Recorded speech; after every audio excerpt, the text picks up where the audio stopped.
Hey everyone, Pastor Justin here. So we are privileged today to have one of my good friends from Vanderbilt, man. It takes it all the way back. That's like 10 years now. My good friends at Vanderbilt, but actually is from New England, a New Englander. He'll tell you a little bit about who he is in a second. George and I met when I was at Vandy, and now life has kind of sent us both into the Northeast, along with Coach Tom, which you can get to that too, but just all here. And so George is doing amazing work in tech sphere and has been in there for a while. And I thought he'd be a great addition to our conversation about innovation, a great addition to our conversation about what it means to mend the divide between baby boomers and millennials. Would you guys help me welcome to the podcast? Help me welcome to our live stream today, George MacLellan. What's up, George? How's it going, man? That's a great introduction. George, as we get into this, man, can you tell me a little bit just about you? Man, I know you, but for the people that don't know, a little bit about you, where you are now, how you got to where you are now. Yeah, I could run through the old LinkedIn bio for you real quick. Um, so born and raised Manchester, New Hampshire. It's where I currently am, riding out this pandemic, but we'll get to that later. And so went to school at the University of New Hampshire. Really loved sports, loved basketball. Was a manager for the basketball team all 4 years, just like you were at Marquette. And then decided to pursue a career in sports. When I graduated from college, I ended up taking a job working in the video department for the WNBA team, the Chicago Sky, out in Chicago. Crazy thing was, like, I graduated on Saturday, was on the flight to Chicago Sunday, and I think we started work 6 a.m. that Monday. So, Wow. yeah, it was a good time. Was there from like May to till middle of September. Ended up getting hooked up with a job down at Vanderbilt and was there for 4.5 seasons. Like, I worked with you for what, 3 or 4 of them. Yeah, three of So, them. Yeah. you and I shared an office, getting it done. And Good times. after 4.5, 5 years of wonderful time in Nashville, decided it was time to move closer to home, and took a job at the University of Hartford, working in their athletic department, in charge of all things video. Did that for 2 years, and then transferred down to Quinnipiac, got a little bigger school, bigger athletic department, more sports, and did the same thing, all stuff video, and then especially their live production.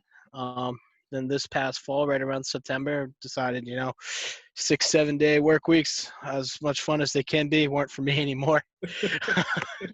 So ended up taking a job as an audiovisual technician for a financial company in Boston. And then this past April, actually April 1st, ended up transferring over to my current role, where I am a telehealth engineer for Partners Health. We support all things across their healthcare network, which is a lot of the hospitals in Boston and outside. And the main hospital I work at is Mass General. Awesome, man. I've been there, unfortunately, a couple times, but beautiful. If I'm not mistaken, beautiful facility there, man. So, what are some things, man, you're noticing from all of your spaces, from basketball, video to, well, I guess the first thing is like the similarities. What are some of the similarities you notice across the board with audio visual work? Even as you're at your current position now, dating all the way back to your time at the WNBA. Yeah, the biggest thing I've noticed across like all the workspaces I've been in is like how much of an influence technology has, and how much we become reliant on it, but how much easier it can make our job. And Mhm. in all my roles from the WNBA to at Partners, I've been in a support role, where it's trying to make sure people have the tools and know what tools that are available to get the job done. So like at Vanderbilt, we were breaking down film and making cuts and all that stuff. And now at Partners, it's, because unfortunately not a lot of people can go to the doctors with everything going on, that a lot of the doctors are having to do virtually. And, we have a platform very similar to Zoom, just like this, where, our patients are calling into their doctors and doing their appointments that way. And, sometimes, your camera doesn't work, or sometimes you hit the wrong button and stuff goes haywire, and then you got to get me on the phone and I got to walk you through it. But the biggest thing is that technology is your friend, and it can make a lot of stuff very simple, and it's only just going to continue to get that way. I can tell you, in the healthcare space, unfortunately this trial ramped up our timeline to everything that we're going to be doing. But there's going to be a lot more time now that if you're having a follow-up visit or anything, you're going to be able to do it from your office instead of have to take time away from your job to go and meet with your doctor for an afternoon. Yeah. What are some with that? Because personally, that's what's been happening for us. Like I had my annual physical.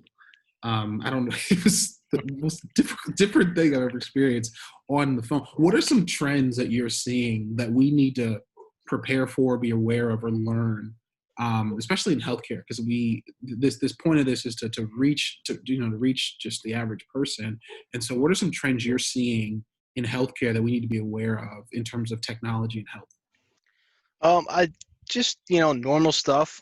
Everything is becoming more and more online and more virtual. Um, I can tell you that, you know, a lot of stuff is getting developed into the personal healthcare apps.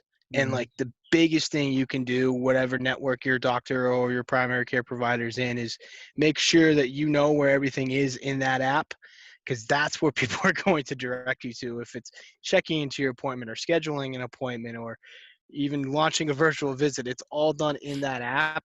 And the more familiarity you are with the tools that the healthcare providers give you, the easier it's going to be for you. Because, if you're having a hard time connecting, and the first thing I'm going to do is ask you what device you're trying to connect on and what steps you've already done, and if you've already done this before. Yeah. So the more familiar you are, the easier it is. I know a lot of times that certain healthcare providers and stuff like that will allow you to set up a trial or a test call with someone, and that's the best way to go about it. Wow. What are some things, man? Because I think back to my time as a video coordinator. I know about your time as a video coordinator at the things we're doing in the office, and just I think there's two things. One, there's hesitancy to use apps and computers. I think there's also fear of using things like that, putting especially personal information out there. What would be some suggestions? Because our one of our goals here is to talk about this divide that seems to exist between millennials and boomers. And I can only imagine that with AI just really ramping up, and this stuff getting turned to that in the future, and the cognifying of apps and things like that. What would you say? I know, like, so getting to know the apps, but what are some things you're noticing inside of that, or conversations you're having that we can hopefully share with others about how they can accelerate their learning, accelerate their understanding of technology as it evolves? Because it's going to change. AI is going to take over. AR is going to take over. We're going to have holographic doctors in 5 years. I mean, I can already see it. Yeah. What are some things that you've learned from, I guess, like VC all the way up till now about teaching and training in a, I don't know, polite way about the use of Yeah. technology? Well, the biggest thing I can tell anyone is to trust it, because it's not here to make your life more difficult. The reason why we're using it and the reason why we're doing it is it's because it simplifies everything and make it easy. But I can tell you from all the coaches I've worked with to the doctors I've been working with these past couple of weeks, everyone's hesitant with it because it's so much different than the normal day-to-day that you're used to doing. Yeah, And it can be frustrating when, you used to just be able to walk into a room and everything's there that you need, and now you're trying to do it on a computer and stuff goes haywire, and to the person you call to help you fix it, it's one simple thing, but to you, it's a very complex project. yeah, Um, and like I said, like the biggest trend I can see is just stuff is going to be less and less in person, face to face, and more face to face like this, and more face to face virtual. yeah, Like obviously the pandemic has made it so we can't really be face to face with a yeah, lot of people. And I think that's going to be the trend, is even when it does become safe and people get a vaccine and all that, that we're still going to be, you know, separated, more distance. Your workplace is going to go from being 50 people in the office at a time to 20 to maybe even less than that. yeah, And I think the biggest trend that I see coming is just going to be video chatting, and either if it's on your phone or if it's on your iPad or if it's on your laptop. I think a lot more stuff is going to be done virtual. And then the other thing I can think about is shared docs. I know, like you and I, like we started doing it like in our mid-20s, but yeah, in college we couldn't. There wasn't a yeah. shared doc. Like you would have to send around the same PowerPoint, and hope all your changes got to the same place. But now everything can be hosted, and you got 4 or 5 people working on it at the same That's time. true.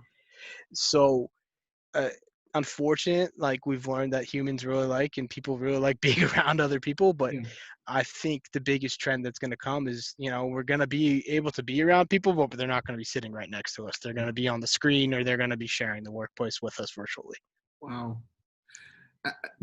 So for me then, so beyond that, man, I guess the other thing I wanted to ask you about was, when you mentioned your path in terms of going from college, WNBA, Vandy, Hartford, Quinnipiac, into where you are now. What have you learned, man, in terms of just leading and support? Because you mentioned support staff as well, and leading. What have you learned about leading and support staff, man, for you, that you're applying to keep you kind of sane in the midst of this rapid change that's happening right The first thing I've learned is, whenever there's a problem that I got to deal with and I got to try to solve, I got to take a deep breath first.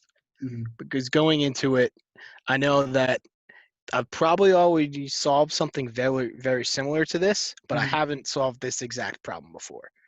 And I can't get frustrated with what's going on or what the person, the client or whoever I'm dealing with is telling me. Mm-hmm. I just have to be able to take a deep breath, think about my past experience, know that I've solved a million of these similar problems before. Mm-hmm. Whether it's, one of the coaches calling me, telling me that, their editing software won't work, or they lost their charger in the hotel room and they need another one.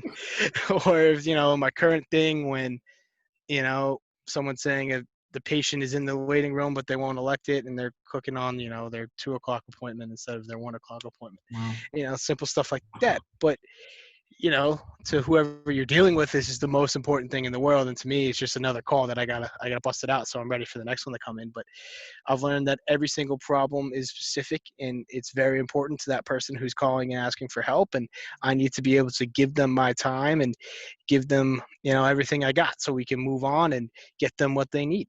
Yeah. Wow. Thank you for that, George, and thank you for this, man. This is helpful. I think I read this book and that really ignited me. Is this book called The Inevitable by Kevin Kelly. He talked about 12 technological trends that are going to shape the future. And I've been talking to leaders all month, like yourself, just really kind of trying to grab a hold of in different sectors what's important, what's not important, what we need to do. And so this is very helpful, man. I think it's going to be imperative to learn and understand apps and understand how to use our computers, software, and the things that are just going to be upgraded, and how we work and how we work from home and things like that. So, dude, thank you so much for your time. This was great. Yeah. Yeah, man. Thank you. Thank you, So, man. you guys, let's give it up for George, and let's thank God for George, and just the information that he sowed into us. And I pray that you guys grab a hold of this, and see it and seize it as it's coming. And if you see things changing, take, like George said, take a deep breath. And it's happening, and it's happening a lot faster, I think, than all of us wanted it to. But hopefully, this helps you see it before it comes, so that you're not surprised by it, but you can seize it. So, go back into your Wednesdays, change your AM pajamas to PM pajamas, and enjoy the rest of your day. And we'll be here next month. Next month, we're starting a brand new series where we're talking to 4 under 25 leaders. And we're going to talk about how they are shifting, I believe, the world and what they're going to do in the future. I think you guys are going to enjoy it with these college students and these leaders. So God bless you guys. Have a great Wednesday. George, thank you again. I'm going Thank to you, end the man. recording really quick.